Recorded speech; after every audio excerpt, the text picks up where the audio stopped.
সে বলতেছে মাস শেষে ৬,৫০০ টাকা বেতন পায়, সেটা দিয়ে তার সংসার চলে না। তার মেয়ে বলে তাকে ভালো পোশাক কিনে দিতে পারে না, ভালো খাতা কলম কিনে দিতে পারে না। আসসালামু আলাইকুম, কি অবস্থা সবার? সবাই কেমন আছেন? আশা করি সবাই ভালো আছেন। তো চলে আসলাম আজকে আরেকটি নতুন ভিডিও নিয়ে। আজকে আমি কথা বলবো ইনশাল্লাহ আমাদের দেশের অবহেলিত কিছু মানুষদের নিয়ে। তো মূল আলোচনা শুরুর আগে আমি আপনাদের মাঝে ছোট্ট একটি ভিডিও উপস্থাপন করতে চাই। চলুন দেখে নেওয়া যাক সেই ছোট্ট ভিডিওটি। সেটা পাওয়ার পরে আমার সন্তান আমাকে জিজ্ঞেস করে, মা তুমি না এত সরকারি চাকরি করো, তোমার এখন পুলিশ, তুমি কি এর পুলিশ? তুমি আমার একটা ভালো খাতা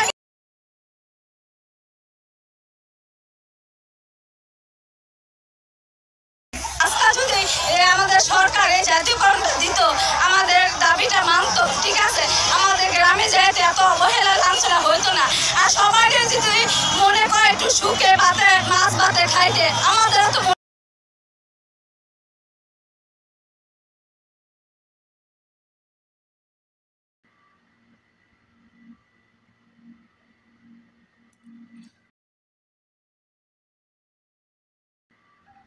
তো ভিডিওটিতে আপনারা লক্ষ্য করেছেন যে আমাদের গ্রামের বা আমাদের দেশের, আমাদের ইউনিয়ন পরিষদের গ্রাম পুলিশ, যাদেরকে আমরা চকিদারও বলে থাকি কটাক্ষ করি। যাই হোক, চকিদার বলি, গ্রাম পুলিশ বলি, তারা কিন্তু আমাদের দেশে, আমাদের সমাজে খুবই অবহেলিত। আপনারা ভিডিওটিতে দেখেছেন যে তারা তাদের বেতন বাড়ানোর দাবিতে, বিভিন্ন সুযোগ সুবিধার দাবিতে কর্মসূচি পালন করতেছে। এবং একটি বোন বা একটি মা, তার বক্তব্য আপনারা নিশ্চয়ই শুনেছেন। সে বলতেছে মাস শেষে ৬,৫০০ টাকা বেতন পায়, সেটা দিয়ে তার সংসার চলে না। তার মেয়ে বলে তাকে ভালো পোশাক কিনে দিতে পারে না, ভালো খাতা কলম কিনে দিতে পারে না। ছোট্ট মানুষ, সে তো আর বোঝে না তার মা কয় টাকা বেতন পায়, কিভাবে সংসার চলে। ছোট্ট মানুষের নানান আবদার থাকে।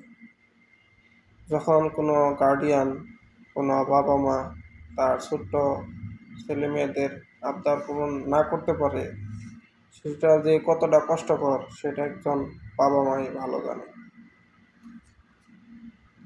তো কিন্তু তাদের দাবি কিন্তু খুবই যৌক্তিক, খুবই যৌক্তিক। কারণ বর্তমান সময়ে দ্রব্যমূল্যের যে দাম, যে ঊর্ধ্বগতি দ্রব্যমূল্যের,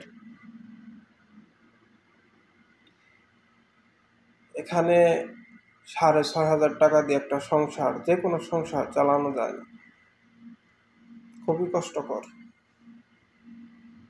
প্রত্যেকটা মানুষেরই, সে গরিব হোক আর যাই হোক, কম বেশি ছোট বড় শখ আহ্লাদ থাকে।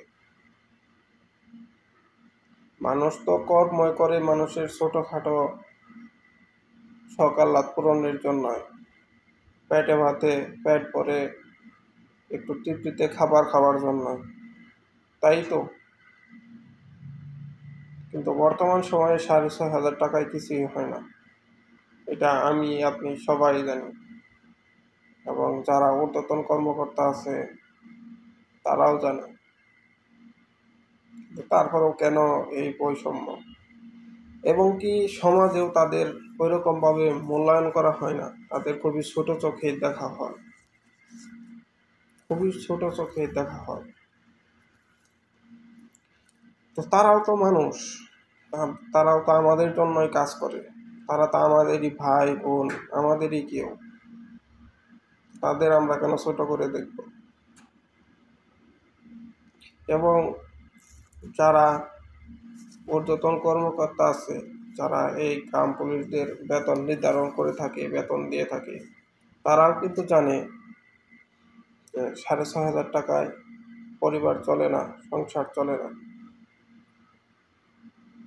তো বর্তমান অন্তর্বর্তীকালীন সরকারের কাছে আমার দাবি থাকবে, আপনারা যেহেতু দেশের ক্রান্তি লগ্নে কঠিন সময়ে আপনারা দেশের দায়িত্ব নিয়েছেন, আপনাদের কাছে অনুরোধ থাকবে, আপনারা যেহেতু দেশের সংস্কারের জন্য দায়িত্ব নিয়েছেন, বৈষম্য দূর করার জন্য দায়িত্ব নিয়েছেন, আপনারা আমাদের এই অবহেলিত গ্রাম পুলিশ ভাই বোনদের দিকেও একটু নজর দিবেন। তারাও যেন একটু সবার সাথে মিলেমিশে একটু সুখে শান্তিতে বসবাস করতে পারে। তাদের কিন্তু খুব বেশি চাওয়া না, খুব বেশি কিন্তু তাদের চাওয়া না। তো তাদের দিকে সুনজর দেওয়ার জন্য কর্তৃপক্ষের কাছে অনুরোধ রইল। অনেকের দাবি তো মেনে নিতেছেন, পুলিশের দাবি মানতেছেন। তো এই গ্রাম পুলিশ এই ভাইয়েরা কিন্তু আমাদের সমাজে, আমাদের দেশে অনেক বেশি অবহেলিত সব দিক থেকে, এবং তাদের চাকরিটা যেন জাতীয়করণ করা হয় এবং তাদের বেতন যেন বৃদ্ধি করা হয়, তাদের যেন পর্যাপ্ত সুযোগ সুবিধা, সরকারি যে চাকরিজীবীদের যে সুযোগ সুবিধা দেওয়া হয় তারাও যেন সেটা পায়। এবং আমাদের সমাজের মানুষদের কাছেও আহ্বান থাকবে, আপনারা তাদের কটাক্ষ করে দেখবেন না, ছোট করে দেখবেন না। তারাও আমাদেরই ভাই বোন, আমাদেরই কেউ, আমাদের আশেপাশেই তাদের বসবাস, তারা আমাদের প্রতিবেশী। তো তাদেরকে কটাক্ষ না করে তাদের আমাদের নিজেদের ভাই বোন মনে করে, নিজেদের মানুষ মনে করে আমরা চলাফেরা করব, তাদের যথেষ্ট সম্মান দেওয়ার চেষ্টা করব। তারা আমাদের জন্যই কাজ করে, আমাদের নিরাপত্তার জন্যই কাজ করে, আমাদের অনেক সাহায্য করে। তো ভিডিওটি আমি আর লম্বা করব না, আপনাদের কাছে অনুরোধ থাকবে আপনারা ভিডিওটি শেয়ার করে দিবেন এবং সবাই যার যার অবস্থান থেকে তাদের পাশে দাঁড়াবেন, তাদের পক্ষে কথা বলবেন ইনশাল্লাহ। যেহেতু যৌক্তিক যে কোনো বিষয়ে, ন্যায়ের যে কোনো পক্ষে আমরা ইনশাল্লাহ কথা বলবো। সবার কাছে অনুরোধ থাকবো আপনারাও কথা বলার চেষ্টা করবেন। তো ইনশাল্লাহ আমি সামনে আরও একটি ভিডিওতে আমাদের গ্রামের বা আমাদের সমাজের, আমাদের দেশের আরও কিছু অবহেলিত মানুষদের নিয়ে কথা বলবো ইনশাল্লাহ।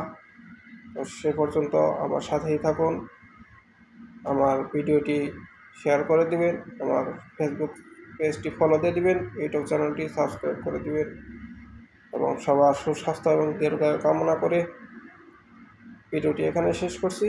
এবং আবারও বাংলাদেশ অন্তর্বর্তীকালীন সরকারের কাছে আবেদন থাকবে, আপনারা সকল বৈষম্য দূর করবেন, দেশটাকে সংস্কার করে দিয়ে যাবেন এবং এই গ্রাম পুলিশ ভাইদের দিকে সুনজর দিবেন। ধন্যবাদ। আল্লাহ হাফেজ। আসসালামু আলাইকুম।